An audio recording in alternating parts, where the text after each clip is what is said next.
Magandang hapon mga kaibigan, mga kapamilya, mga kamayawad solids. Nako, si Viina, nagpalit na yata ng favorite idol. Next, before, of course, si Viina, may word flyers yan on. Tapos biglang naging My Solids. Alam niyo ba ngayon? Nako, pinagtripan. Itong walang iba kundi ang batang si Darren Espanto. Ang bata ni Darren Espanto. Pero, napakahangki ng katawan. Alam niyo bang sinabi ni Viina? Gustong gusto ko talaga built ng katawan ni D.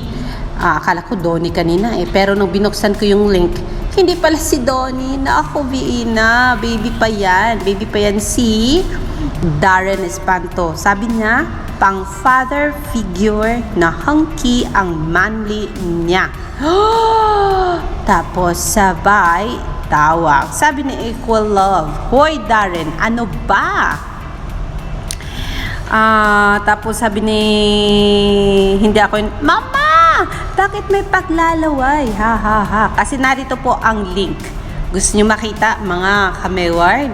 Narito po siya.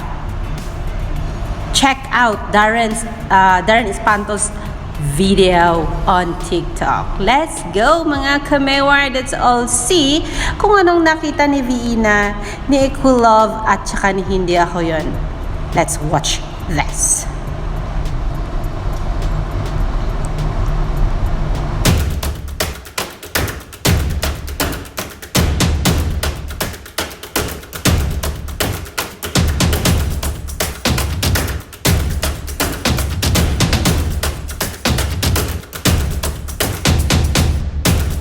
One more time, Darren.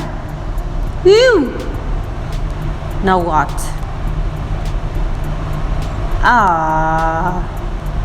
Oh no! Where is it? It's gone. Let's go back to Twitter.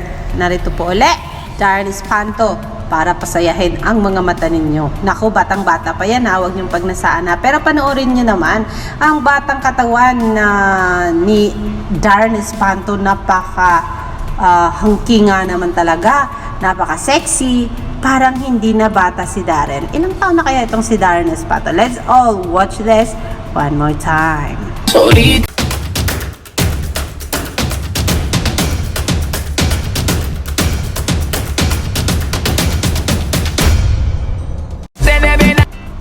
Naku! Tapos sundan natin yan ng photo ni Darren sa Instagram. Narito lang naman ang photo ng isang Darren Espanto nung nasa Mactan, Lapu-Lapu siya, Philippines. Alam naman natin na nasa Canada ngayon si Darren. Narito, first photo, second photo, at third photo. Naku, poging-pogi nga naman. Sabi ni Darren Espanto dito, since it's knowing so much where I am right now, mentally I am here. So nasa isipan lang niya na nasa Pilipinas si Darren Espanto, pero nasa Canada po ang binata. Sabi niya, from your TikTok video to this, grabe ang ayuda namin today. And sabi niya, super hotsy and super handsome, grabe ka Darren. Sabi nila, mahal kita hanggang bukas, sabi ni Mikaya.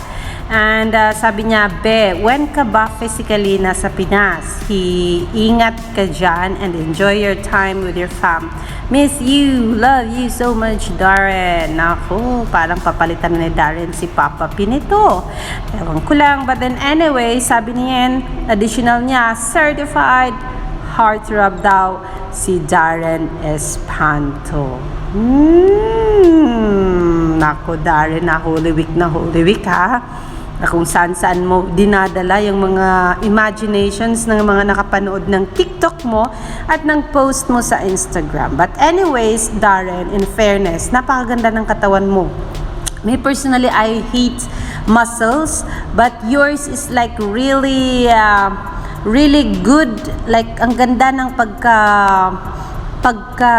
ewan ko paano mo ginawa na ang ganda ng katawan mo tignan, ng muscles mo sa arms, ng chan, at ang tangkad mo pang bata ka. But then anyways, walang pagnanasa yan anak, kasi anak lang kita. Kaya, for sure, mas dadami ang magfa-follow sa'yo at magmamahal sa'yo at isa ka ring napakabait na bata. And since you are a friend of Maymay and Rata, of course, kaya kita nasubaybayan dahilan sa kaibigan ka nga ni Meridel, Maymay and Rata. Kaya, sana nagkita kayo ngayon dyan ni Maymay and Rata sa Canada. I don't know how far she is from you.